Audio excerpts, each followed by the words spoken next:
स्वागत है आप सभी का संत मत सत्संग बगोला के इस YouTube चैनल पर। जय श्री परमानंद गुरु महाराज। जयपुर से गरिमा जी हैं और वो पूछती हैं कि संत और साधु इनको लगभग समाज में एक ही तरह से जाना जाता है, क्या इनके बीच में कोई अंतर होता है और यदि वो अंतर होता है तो क्या होता है? कृपया प्रकाश डालें। मेरी प्यारी प्यारी आत्माओं, आज का जो प्रश्न है जयपुर से हमारी एक बिटिया का है, गरिमा नाम है उनका,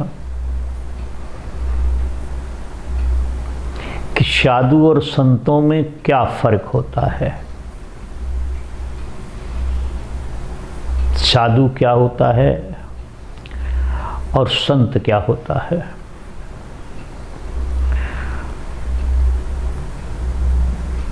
और इन्होंने ये भी कहा कि समाज में एक धारणा बनी हुई है कि हम दोनों को एक ही मानते हैं। धारणा भी है और ये वैसे ठीक भी है।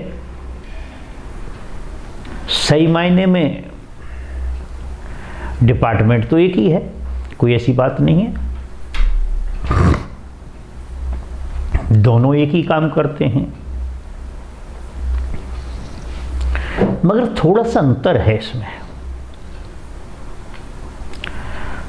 साधु हम उसे कहते हैं जो किसी संत के सानिध्य में रहकर, जो किसी संत के मार्गदर्शन में भ्रमण करता है,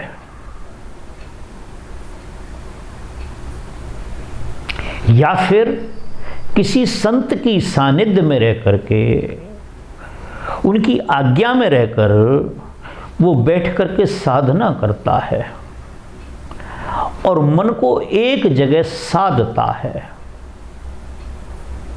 मन को इस बॉडी में एक जगह रोकना होता है, जिसे साधना कहते हैं। साधना का बिगड़ा रूप ही साधु है। तो संतों के आदेश में रह के, संतों की आज्ञा में रहकर जो संत बताते हैं, जो तरीका समझाते हैं, उस तरीके को वो फॉलो करते हैं। और जो उसको फॉलो करते हैं और करते करते एक समय उनके जो मन का बल होता है वो थक जाता है। मन का जो बल है वो घट जाता है। मन की जो कामना और वासनाएं वो थक जाती हैं, शांत होने लगती हैं, दुखी होने लगती हैं और आत्म बल बढ़ने लगता है। दो प्रकार के बल होते हैं। मूल बल तो अनेक हैं, मगर मूलतः दो बल हैं, एक मनोबल और एक आत्म बल। जो मनोबल होता है वो डाउन होता है, कमजोर होता है, और जो आत्म बल है वो उत्तीर्ण होता है, वो बढ़ता है। जब आत्म बल बढ़ता है तो अंदर ऑटोमेटिक शांति आने लगती है, अंदर संतोष आने लगता है, हमारे विचारों में बड़ी प्रखरता आ जाती है। इतनी प्रखरता आ जाती है कि संसार की किसी भी बात को जानने में उन्हें समय नहीं लगता। क्यों?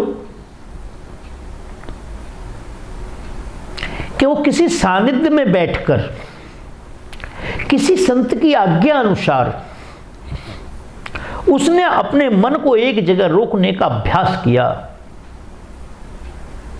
और करते करते करते करते एक समय ऐसा आ गया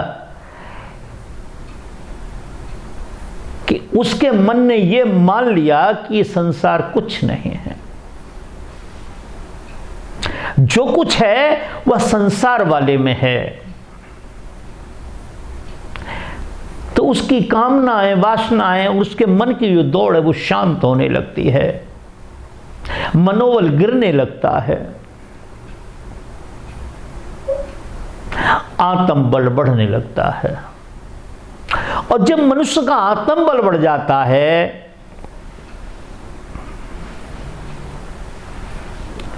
जब मनुष्य का आत्मबल बढ़ जाता है, तब हम शुरुआत करते हैं कि अब यह संतता की तरफ जा रहा है। अभी तक वह साधु था, एक गृहस्थ से निकल के आया था, एक परंपरा से निकल के आया, क्योंकि उसका जो स्वभाव था, उसका जो नेचर था वो गृहस्थ वाला था। उसके नेचर में क्रोध भरा पड़ा था, उसके नेचर में ईर्ष्या भरी पड़ी थी, उसके नेचर में राग भरा पड़ा था, तेरी मेरी भरी पड़ी थी। संत के पास जाकर, संत के मार्गदर्शन में, संत की आज्ञा में वह सारी चीज उसकी समाप्त हो गई, आराम आराम से, आराम आराम से। और जब ये शांत हो गई, आत्मबल बढ़ने लगा, तो अब वह संतता की तरफ जाने लगा। अभी तक का जो प्रोग्राम था उसको हम कहते हैं साधु। साधु माने साधना, साधु माने बिना स्वाद का,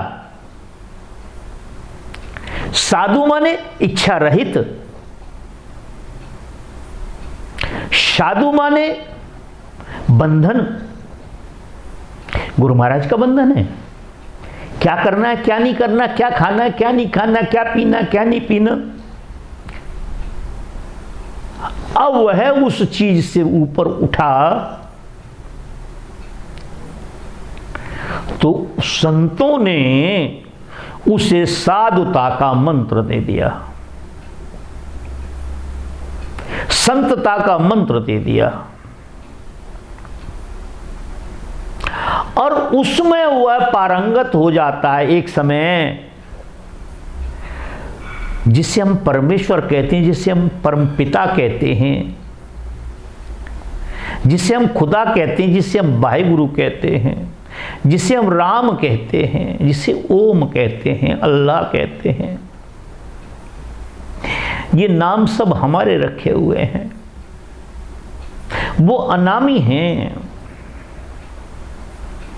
तो अंदर ही अंदर जब उसे खोज लिया जाता है, जब उसे प्राप्त कर लिया जाता है, क्योंकि ये जो हमारे अंदर जो कामना और वासना थी वो तो शांत होने लगी, क्योंकि इनके जो ये कामना और वासना किसके अंदर होती हैं, ये मन और बुद्धि के अंदर होती हैं। अब वो शांत होने लगी, तो अब क्या हुआ कि हम संतता की तरफ चल दिए, संत हो गए। ये सारे वैसे तो एक पद के नाम हैं, जैसे साधु, संत, मुनि, ये हमारे संत एक पद हैं। ये जैसे मुसलमानों में होता है, उनमें भी सारे पद होते हैं, उसी प्रकार से पद हैं। कौन किस स्टेज तक जा चुका है, उसने उस परमेश्वर को कितना प्राप्त कर लिया, कितना उसने जान लिया है, प्राप्त भी नहीं, उसे कितना जान लिया है।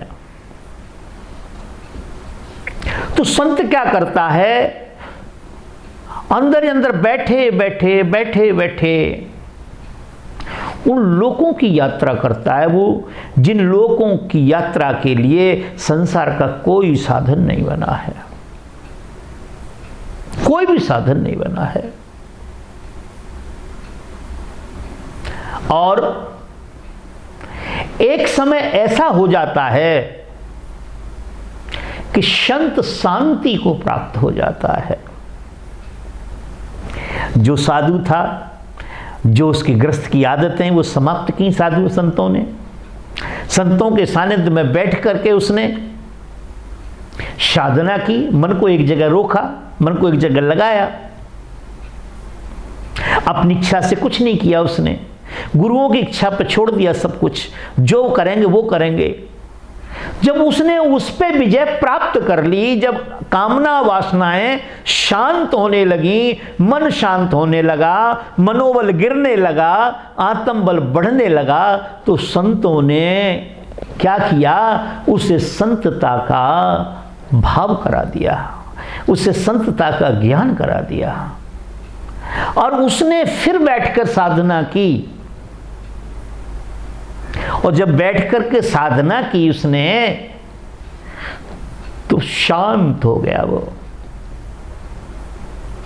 संसार की कोई भी ताकत उसे परेशान नहीं करती है। बाहरी दुनिया में देखने में वो परेशान लग सकता है। जो संत होते हैं, महात्मा होते हैं, जो भी होते हैं संसार में, जिसने भी जन्म लिया यहां, हारी बीमारी सभी के साथ लगी हुई है,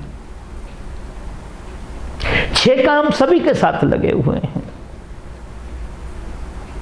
निद्रा आना, भय होना, भूख प्यास का आभास होना, बाकी आप सब जानते हैं।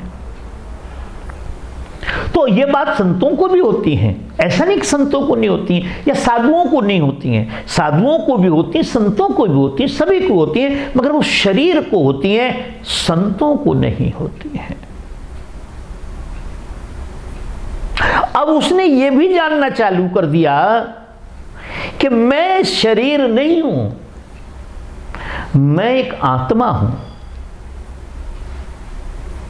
मैं शरीर नहीं हूं, मैं आत्मा हूं, मैं मन नहीं हूं, मैं मन को चलाने वाला हूं, मैं बुद्धि नहीं हूं, मैं बुद्धि को चलाने वाला हूं, मैं भूख नहीं हूं, मैं भूख को लगाने वाला हूं, मैं भोजन नहीं हूं, मैं भोजन को पचाने वाला हूं, मैं नींद नहीं हूं, नींद को लाने वाला हूं।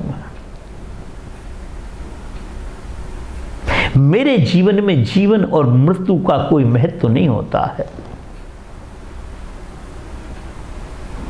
जब इस कदर उसकी पहुंच बन जाती है, उस परमेश्वर तक पहुंच जाता है, उसे इस प्रकार का ज्ञान हो जाता है, मैं और मेरे शरीर का जब ज्ञान हो जाता है, तो हम उसे कहते हैं कि यह संत हो गया। संत हो गया, शांति को प्राप्त हो गया। क्या हो गया? शांति को प्राप्त हो गया। क्यों होगा शांति को प्राप्त? अब इसके अंदर क्रांति क्यों नहीं रही? क्रांति इसलिए नहीं रही कि क्रांति कामना और वासना पैदा करती है। मुझे आज होटल में बहुत अच्छा भोजन करना है, मुझे बहुत बड़ी बिल्डिंग बनानी है, मुझे बहुत पैसों की जरूरत है, आज मुझे किसी के पास जाना है, ये कामना हो गई। अब इस कामना की पूर्ति करने के लिए होटल में भोजन करना है, किसी के पास जाना है, बहुत बड़ा आश्रम बनाना है, बहुत बड़ा मकान बनाना है, इन सब के लिए साधनों की आवश्यकता होगी। जब साधनों की आवश्यकता होगी तो आप ये चाहें कि साधन ये शांत रहने दें, आपको नहीं रहने देंगे। आपके जीवन में क्रांति मचाए रखेंगे, ये क्रांति बनाए रखेंगे ये।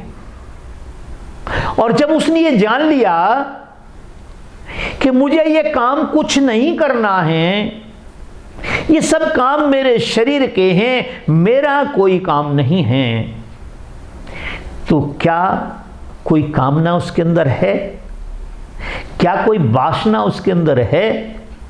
ना कामना उसके अंदर है, ना वासना अंदर है, ना राग उसके अंदर है, ना द्वेष अंदर है, ना बढ़ाई अंदर है, ना छुटाई अंदर है, ना वो किसी को हराता है, ना वो किसी के द्वारा पराजित होता है। जब जय और पराजय से भी ऊपर जो उठ जाता है उसको शांति हो जाती है। उसी को हम संत कहते हैं। जो मैंने पहले बताया, घर से निकल के संतों के मार्गदर्शन में बैठ करके उनकी आज्ञा अनुसार साधना करने लगा, उसे साधु कहते हैं। जब उस स्टेज को उसने पार कर दिया, फिर संतता की तरफ चला गया। फिर सारे राग द्वेष ये सारी चीजें जब उसकी समाप्त हो गई या उसके कंट्रोल में आ गई, जब उसने मान लिया और ये जान लिया कि सारे काम शरीर के हैं, मेरे नहीं हैं, शांति आ गई इसके अंदर। वैसे भी संतों ने कहा है